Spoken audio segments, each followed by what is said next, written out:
Tonight, we're going to dig into some stuff. As I mentioned last night, we're looking at the picture of the Old Testament from a couple of different ways. And I gave a couple of brief illustrations of this idea so we can quickly capture the concept. I'm going to do that again in 1 second, remind us of those principles. But I also want to point something out. As we get deeper into our pathway from Genesis to Jesus, we're going to begin to see some really amazing things. But unfortunately, we can't cover all of them because we only got 7 scriptures, 7 nights.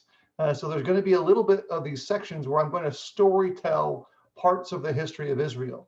When I do that, here's something I would love for everyone to try to do. It's a challenge at time to do this, but make a little bit of a pretend zone. And what you need to do is pretend that you're sitting on the bank of the Jordan River and your grandfather is telling you the stories of Israel. I say that because the Old Testament in many ways is written that way. It is written as narratives. It is not a history book. It's not a science book. It's written to tell us things, to motivate us about ideas and people that aren't just random folks pulled out of history. These are family.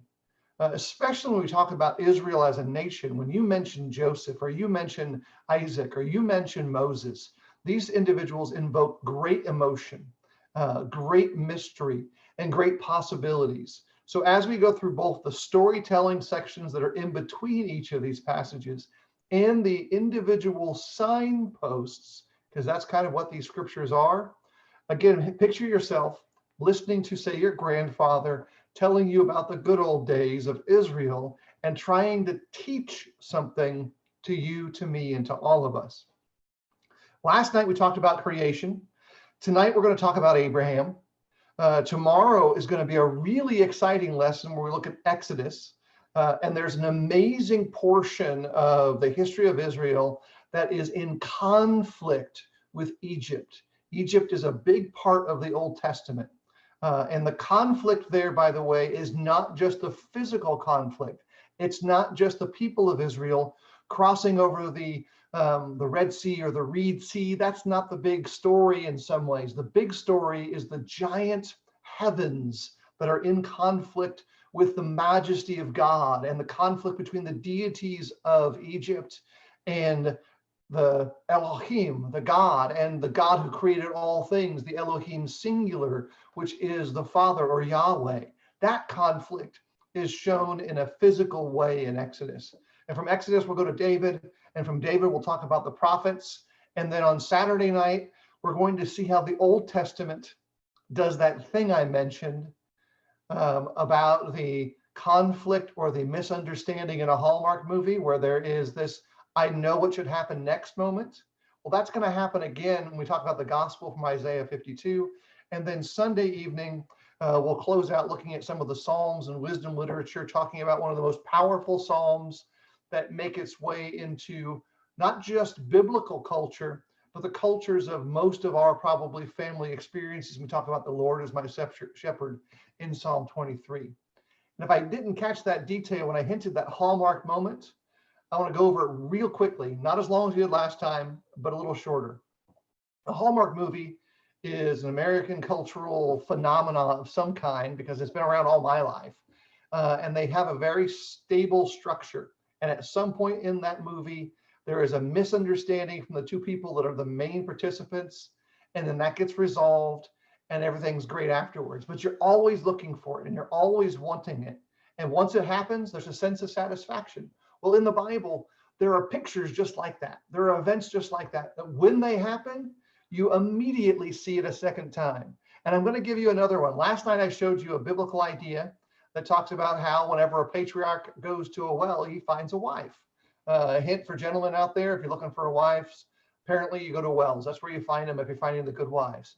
But for us, let's talk about another one. This one's really powerful. It won't be part of our series, but it's one you'll probably recognize. In the Old Testament, we see in the Sinai events, when Moses has Israel on the other side of the Reed Sea and they're making their way, wandering towards Israel. They're going to bounce off eventually, but before that happens, Moses goes to the mountain, or Moses goes up on the mount. When that happens, God delivers a law that is a law for their new relationship to God, their newness in a kingdom they didn't know ahead of time, and becomes part of the picture. And actually, there's about 20 instances in the Old Testament where Moses going to the mount is like a grammatical phrase. It appears in Hebrew, and for our purposes right now, it's in the Septuagint, in the Greek translation of the Old Testament text. That exact wording for Moses going to the mount appears in the Gospels, and specifically when Jesus goes to the mount. If you remember the Sermon on the Mount, he gives them a new law, a new kingdom, and a great gospel. And so when you see Jesus going to the mount, you should then immediately expect God's going to do something great here. I better pay attention. And because you're a Israelite now, listening to his father's or grandfather telling him the stories of Israel, you pay more close attention, just like we would with the Gospels and just like we would in other circumstances. So now you've got two biblical illustrations that tie to that same idea of the misunderstanding of Hallmark movies. And now everyone's going to maybe reframe their thinking of Hallmark movies, but maybe it will also reframe your thinking about how the Bible works and how God is trying to teach us through these powerful stories that, like songs, get stuck in our head. They just reside there and won't go away. And if you've had kids and your kids were raised in America, if I started talking about wheels on a bus, you'd probably be upset with me right now, because that song might start going round and round in your head until it wouldn't leave again. Well, now let's turn our Bibles and pay attention to what takes place in another passage in the text of Genesis, chapter 12 and verse 3. In a moment, I'll put some fancy scriptures and stuff on the screen, but we're not there just yet. In Genesis 12 and verse 3, the scripture reads this way: I will bless those who bless you, and him who dishonors you I will curse, and in you all the families of the earth shall be blessed. You may know in the text of Genesis that there's really two halves to the book. There is Genesis 1 through 7, and then 12 through the rest. And things change a lot. Things change a lot when someone comes on the scene that begins to shift the picture. Because you remember, we closed our look at Genesis 1 and 2 with a focus on Genesis 1:1, understanding that there was an unresolved problem. You may remember that God, in the outcome of Eve and then Adam's rebellion and the conflict with the serpent, he had expelled them from the Garden of Eden, that place where those of the earth, Adam, man, could meet with those of the heaven, God, in the Garden of Eden. They couldn't be there anymore. And you and I are now living in the consequential world of that experience. We deal with the consequences of Adam and Eve every day. If you read Genesis 1, 2, and 3 through today, maybe some last night, you may have noticed those balanced curses that are given to man and women that emphasize those differences of their rebellion, but then structure the world that we live in. But I want to add one more point to that.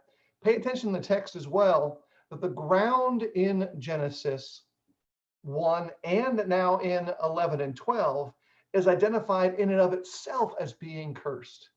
It's not just that the work of men is harder in tending the creation or the temple, but it's that God cursed the ground itself. And we see that. Pay attention to this. If you think in your heads for a moment, you're listening to that story of, let's say, Israel a little bit forward in history, and the way the blessed land of the promised land responds to God's great covenant. It pours forth goodness to them. It's not like it was before. If they follow the covenant, it will provide for them, not just in a little bit, an abundance.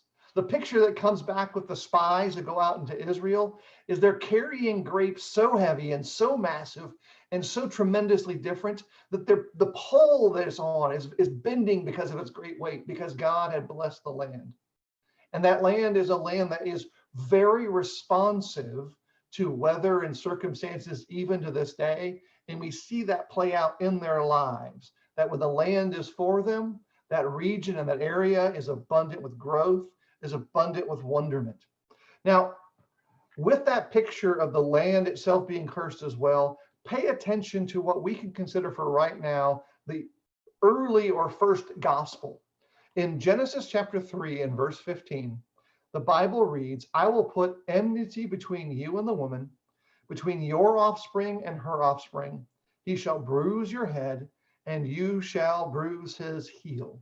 That is the chain that ties our purposes together from the lesson last night to tonight's lesson, from Genesis 1:1 to Genesis and chapter 12, because there's something being fulfilled from this component that's found in that text. Let me go ahead right now. We're going to open this up once I click all the right buttons. So I need another technician to actually be in the room here with me. I've just got the import camera in here to do all this. I don't know. We'll figure it out. There we go. I think we're all up and everything's good now.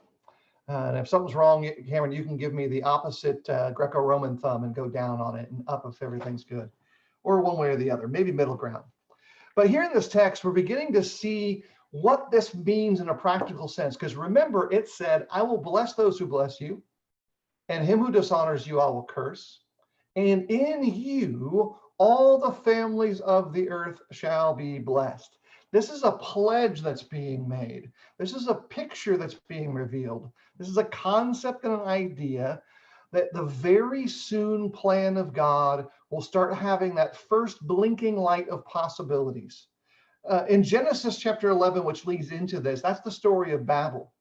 In that context, there is a confusion of language that on one level is an act of divine judgment. And we're not going to go into the story of the Tower of Babel, but pay attention to some of the pictures that are taking place there in advance of that. The people are scattered everywhere.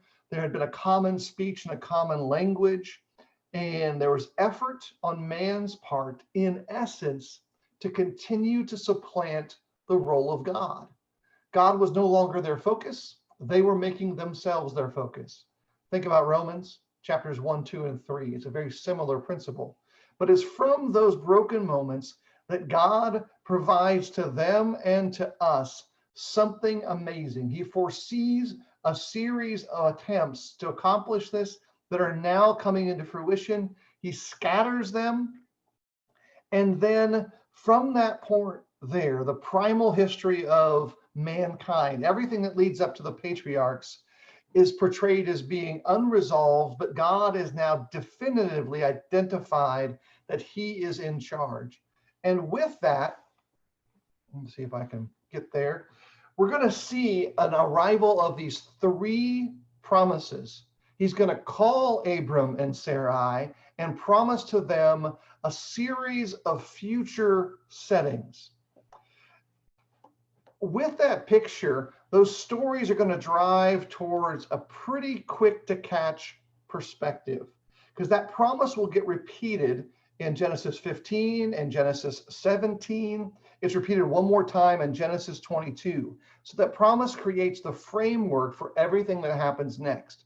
And in that statement, let's break it down. The first thing we find is a promise, in essence, of a great nation.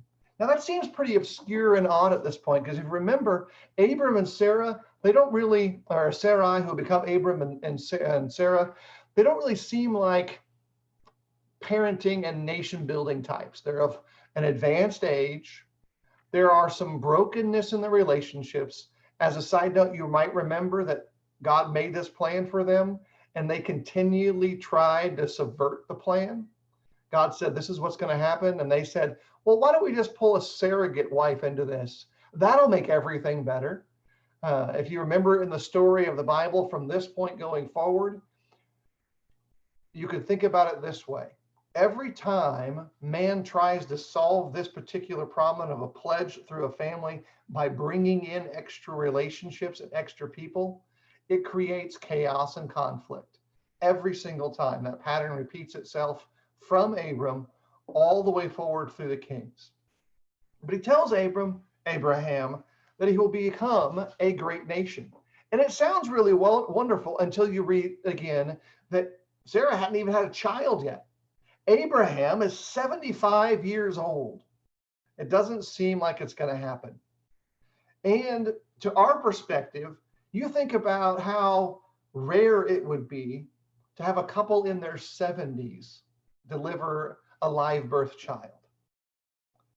It's not like it's gotten, like back then it was better and it's worse now.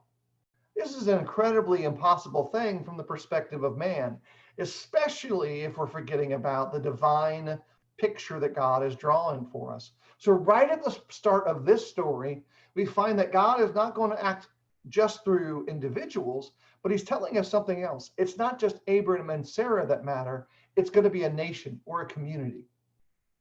Individuals will be a big part of the story going forward, but we're immediately going to be shifting off of Abram and Sarah to be talking about Israel, to talking about the descendants of David, and how Israel becomes us. Secondly, I think it's also important for us to recognize that God is shifting his focus too, from Adam or Adam, earth to man, to Abraham. The picture was very much one-on-one. But from Abraham to Moses, it's like God's focus shifts from the patriarch to the people. So the nation becomes important in this promise. But then there's a second one. There's a blessing. And so the second theme of this promise to Abraham and Sarah is framed in a repetitive concept of blessing. In this text alone, these two verses in the context of 3 and 4 in the overall picture, he says it 5 times. I'm blessing Abraham. Abraham's going to be a blessing. God will bless those who bless Abraham, and all the families on the earth will count themselves blessed through him. There's going to be a content to the covenant that's coming between God and Abraham and his people that's going to be abundantly different than everything else. Now, let me make a quick kind of pointer to tomorrow's lesson. This is so different than the religion of the ancient Near East. In Egypt, the way that the religious practice focused was very specific. For the common Egyptian, they had a list of rules of about 72 things that they had to make sure that they kept perfectly in this life in order to catch the coattails of the Pharaoh to enter into the afterlife. Because everything in Egypt was going to be just about the Pharaoh. And if the Pharaoh didn't make it, they wouldn't make it. And just so we're clear, the Pharaoh's list was like 12 things. So he had a very low bar to make it. They had a very high bar to make it. And it was all dependent upon the Pharaoh being in the afterlife. And not just the Pharaoh, but everyone around him. That's why you have the massive tomb structures of the Great Pyramids of Giza. He wasn't buried alone. He was buried with his multiple wives. They're all given status, et cetera, et cetera. This is very different than how Jehovah is planning for the redemption of Israel. Everyone will eventually be on the same plane, and it's going to be a family thing or a community thing or a nation thing rather than a Moses thing, an Abraham thing, or a David thing. And that gradually opens itself up step by step in the story. So blessing them becomes our focus. And how is it that that's going to be coming through? Because what's this blessing to look like in contrast to what everyone would have known? Well, think about how this kind of opens itself or flowers in the text. Back in the Old Testament text of Genesis chapter 1, 2, and 3, in creation, the same word of blessing is used 3 times on day 5, 6, and 7. Blessing there constituted fruitfulness, abundance, and fullness in the natural order. And then man is shown to be on the scene as part of God's good creation.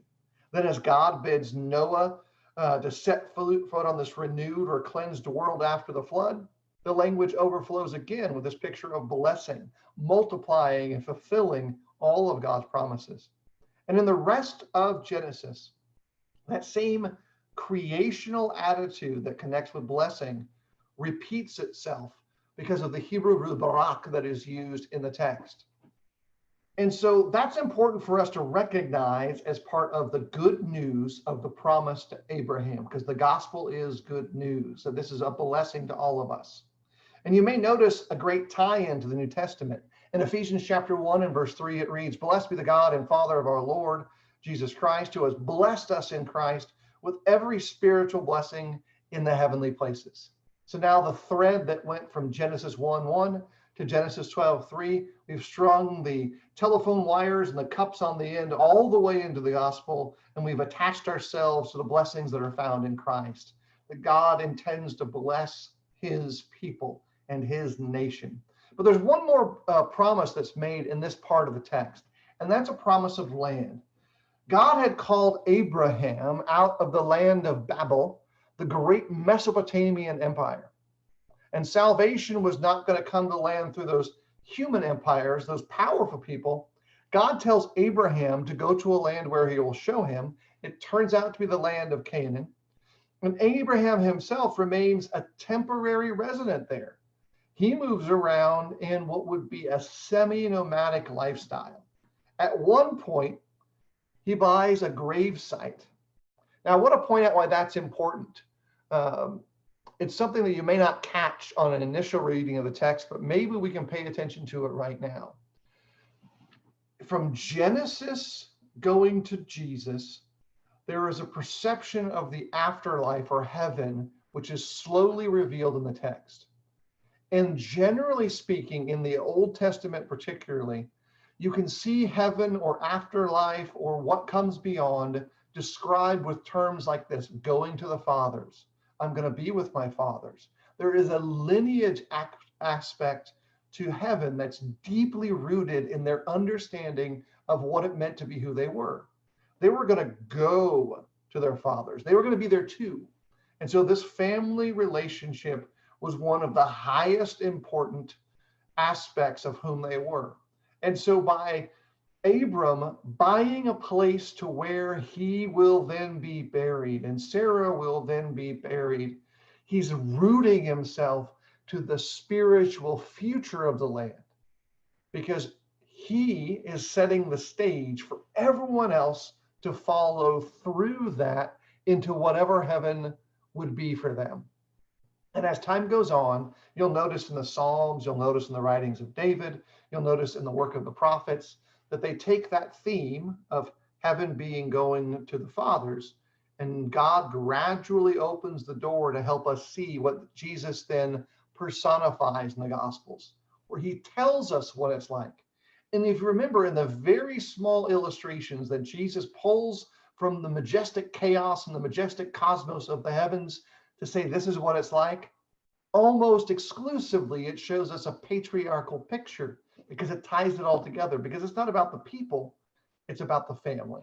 And that's the term that they were using. And so he's tying them to the family of God who laid an anchor in the land of Canaan before Israel was an Israel. God himself then gives great reasons for why that land is so significant. When the promise is renewed in Genesis 15, there's going to be return to that land. There's going to be some other aspects of they'll be identified. Even at that point, and this is that tie-in. Remember, I mentioned early in the lesson that the land itself was cursed and there was a consequential guilt on the land.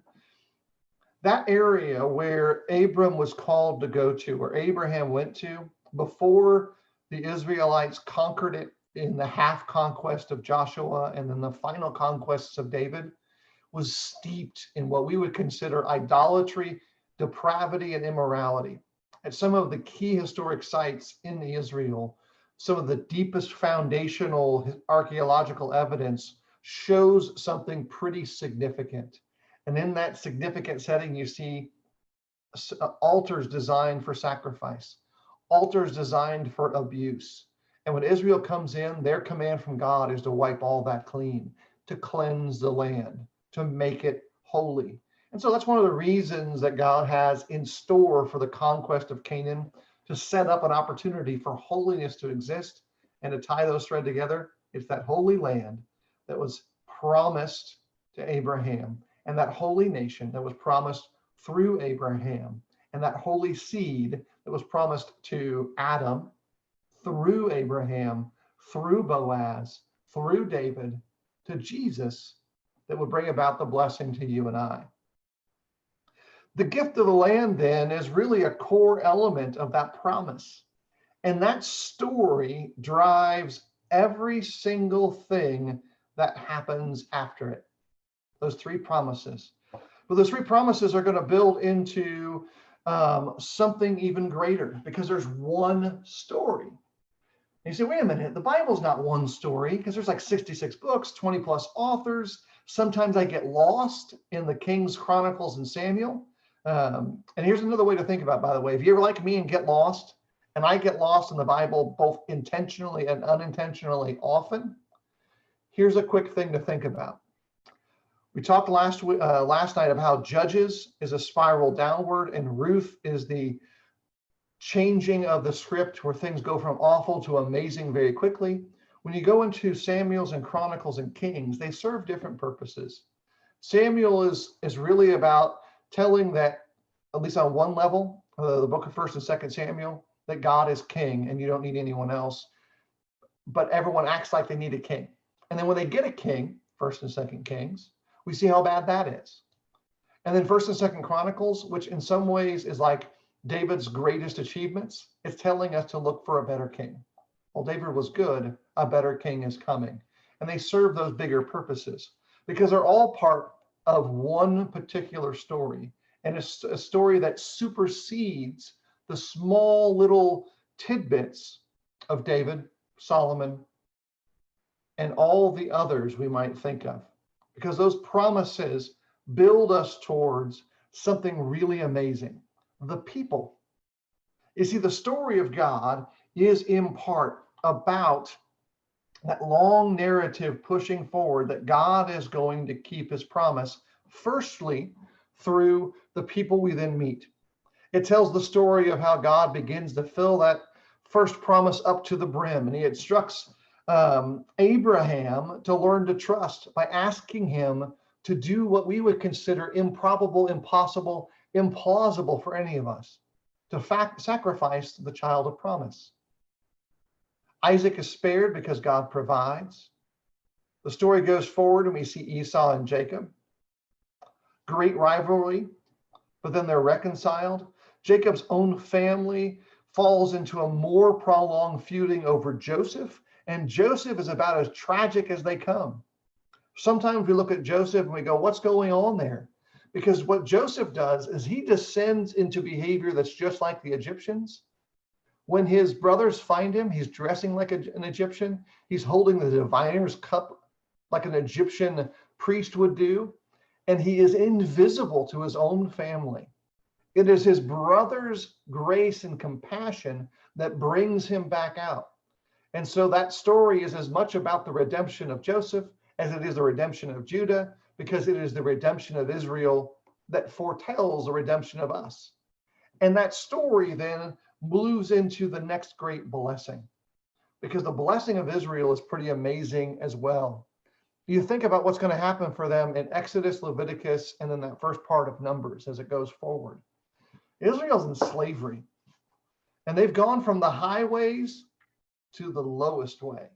They were given the blessed area to raise their cattle, and they were thrown every benefit from the Pharaoh and from what God was doing through them and for them.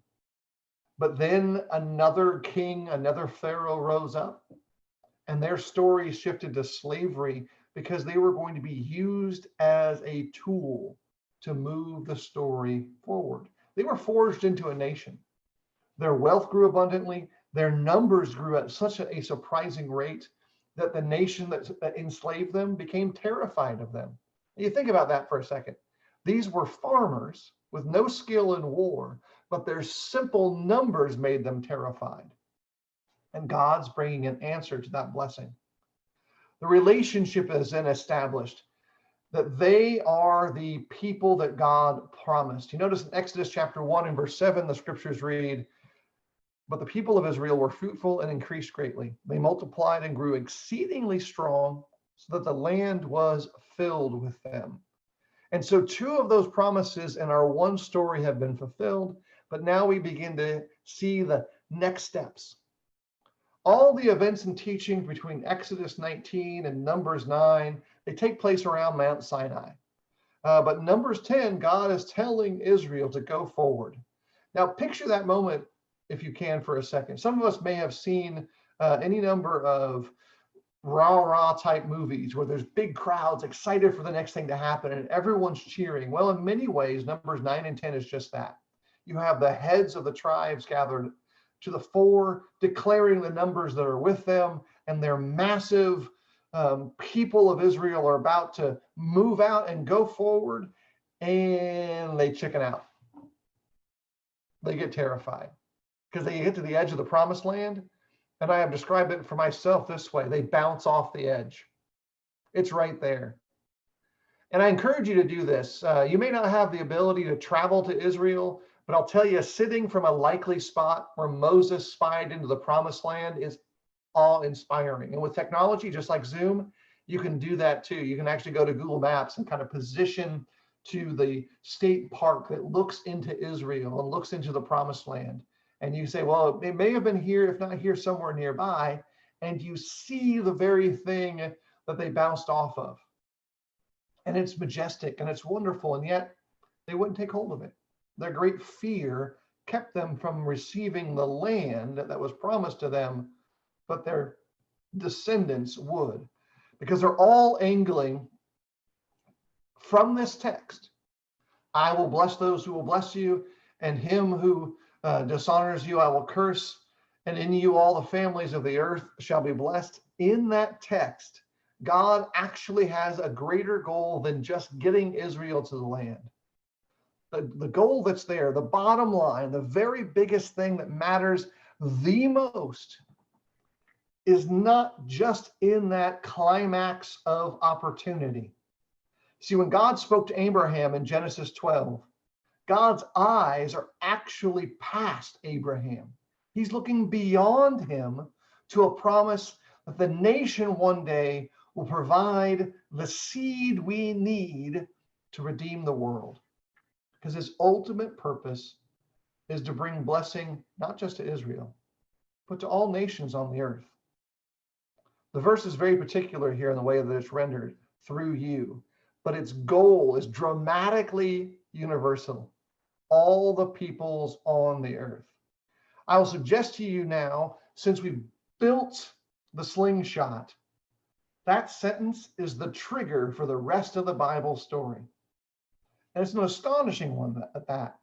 God is talking to one old man and an elderly wife who has been unable to have any children, and he tells him that he will be the means by which God's blessing is going to be brought to all the families, all the people on the entire planet. And don't think about that last line, that little clause, a few other folks will be blessed too, as a secondary thing. It actually is the thing. And that's why it gets repeated 5 times in Genesis, 3 to Abraham, once to Isaac, once to Jacob. It's the foundation of the story that is to come. And it launches itself into God's mission to redeem mankind, to rebuild the relationship that exists between that earth and heaven that was found in the middle space of the garden. So earthly people like you and me who have had life breathed into us can one day again coexist with God, who supersedes us by the majestic nature of who he is, because it's a global gospel. It's for everybody. When he says all nations, it's good news. Because think about our world right now. How divided are we no matter where we live? We've got brethren who are with us from the Philippines, who at times, and I've been to the Philippines myself, it's been a few years. In your nation is just like ours. We get divided and broken about so many things. Stuff that really doesn't matter. Because in the end, all of this fades. There is a kingdom that is so much greater than the kingdom that our eyes can see.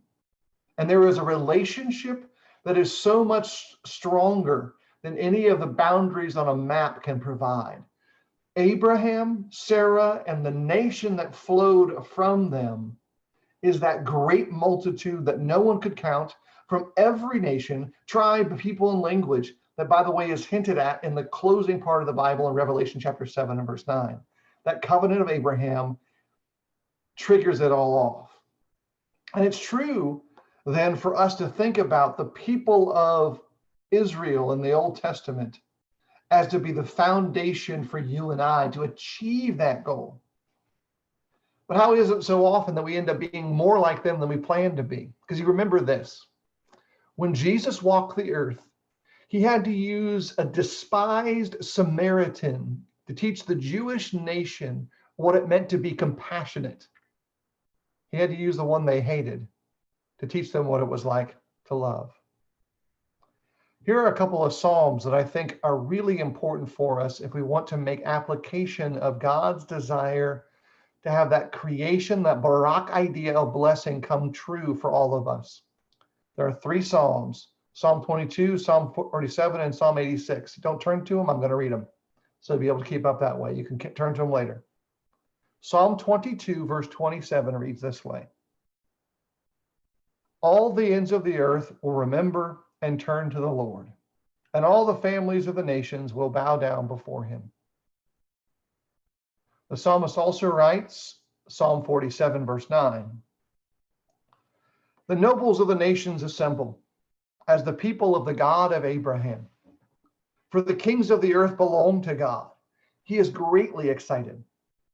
And Psalm 86, verse 9, all the nations you have made will come and worship before you, Lord. They will bring glory to your name. As we began the lesson tonight, I asked you to try to pretend to do something. Pretend that you were sitting on the banks of the Jordan River and your grandfather was telling you a story of Israel. He's telling you about Abraham. And maybe he got excited and maybe he chased a few rabbits. But in the course of that, do you ever wonder, because I do this, how the average Israelite, maybe singing those songs, conceived a world that superseded their ability to see past the horizon of their life? But they sang them anyway. They sing the song of Israel's gospel, advanced through Abraham, a good news of a covenant and a commitment that blesses everybody. You and I might be freaking out. I'll speak specifically to the Americans about which of the 2 fools will be in the office of the president in a few days, months. Because really that's our choice. Fool number A or fool number B. And if you disagree with me, awesome. My king is Jesus and he's no fool, and I'm trying not to be like the world and more like him. You see, it's no wonder that the Apostle Paul then calls this verse in Genesis 12 and verse 3, in simplified terms in Galatians chapter 3 and verse 8, the gospel in advance. It's the future gospel. Because there's a good news that supersedes all the stress of this life. Abraham was the trigger that set it off, and he fulfilled it. He fulfilled his part. Oh, and by the way, Jesus came too. Paul doesn't use Abraham as just an illustration of the gospel. He is the beginning of the gospel. And the God of Abraham, Yahweh, declares that the people of Israel, as they would come to be known, God is going to use them to deal with the sins of mankind. And the ultimate goal and the ultimate plan of that blessing came to fruition in Jesus, a chosen people. The global goal of blessing all the nations is still on the table for us. The gospel can spread all the way around and come back again. And one day it may be that brethren from the Philippines start sending preachers to the U.S. to fix the mess that we've made. Because there's a connection between that and us that is universal and timeless. This world will one day fade away, but God's pledge and promise of heaven is for all of us, and through Jesus we can find redemption. We're going to look at the rest of the Old Testament going forward in a couple more nights, and it's going to show how God, through the law and the prophets, keeps calling Israel back to that high commitment to be a light to the nations. And unfortunately, how Israel fails, and how God calls us to be a light to the nations, a city set upon a hill, a light set on the stand, so that they can see Jesus and him crucified, and more importantly, him risen.